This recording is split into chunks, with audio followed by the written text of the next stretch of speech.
It's 3 agencies of government when I get there that are gone.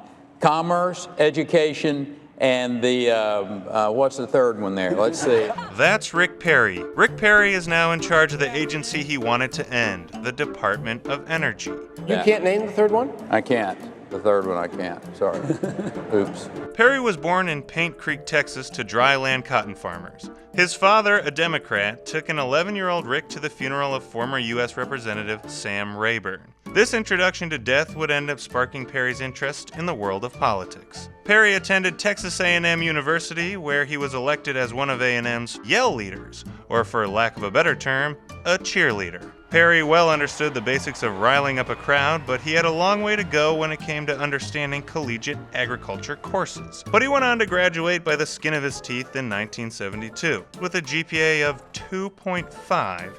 Although his grades were low, Perry was soaring. He was ticketed with a slot in the Air Force, where he regularly flew disaster relief missions. Perry left the force in '77 with the rank of a captain and went on to work in the family business of cotton. During his time on the farm, Perry was quickly climbing his way up the ladder of Democratic politics. He was elected to the Texas House of Representatives, serving 3 two-year terms before switching on over to the other side and running for Agriculture Commissioner as a Republican. Texans across the state know that Rick Perry is the man who's right for Agriculture Commissioner, because Rick Perry is a born leader and the only farmer-rancher on the ballot. And he won.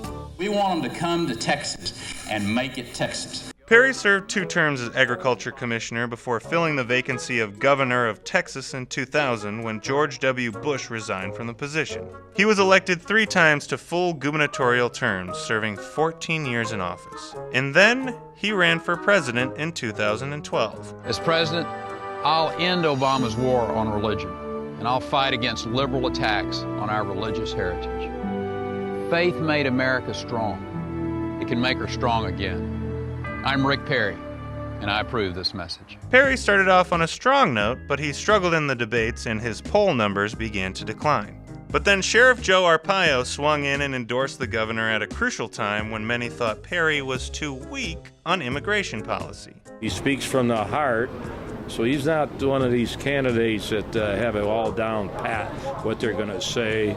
But the endorsement didn't help. Perry suspended his campaign on January 19, 2012. I have come to the conclusion that there is no viable path forward for me in this 2012 campaign. But he wasn't done yet. When the 2016 campaign rolled around, Perry once again took a shot at the presidency. He only made it through 1 debate before calling it quits once again due to a poor debate performance and lack of funding. Following his campaign suspension, Perry endorsed Ted Cruz. But Cruz, like Perry, would eventually go on to suspend his campaign as well, leading Perry to endorse this guy. I see Rick Perry the other day, and he's so, he's doing very poorly in the polls. He put glasses on so people will think he's smart. And it just doesn't work. People can see through the glasses. Perry eventually took a break from politics and entered the world of dance. He appeared on ABC's hit reality competition show, Dancing with the Stars.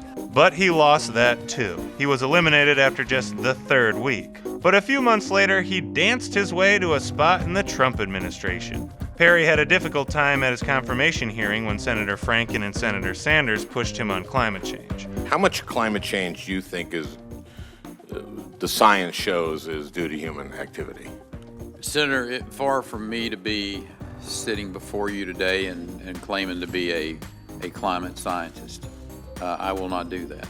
I don't think you're ever going to be a climate scientist, but you're going to be head of the Department of Energy. That's correct. And I know how to hire a really good scientist. But he was confirmed by the U.S. Senate in a 62-37 vote. The former Dancing with the Stars contestant replaced nuclear scientist Dr. Ernest Moniz at a time when nuclear tensions are at the highest they've been since the Cold War. According to the New York Times, after Perry accepted his new role as Secretary of Energy, he had no idea what that entailed. Perry, who thought that the department was all about oil and gas, might have a lot of catching up to do.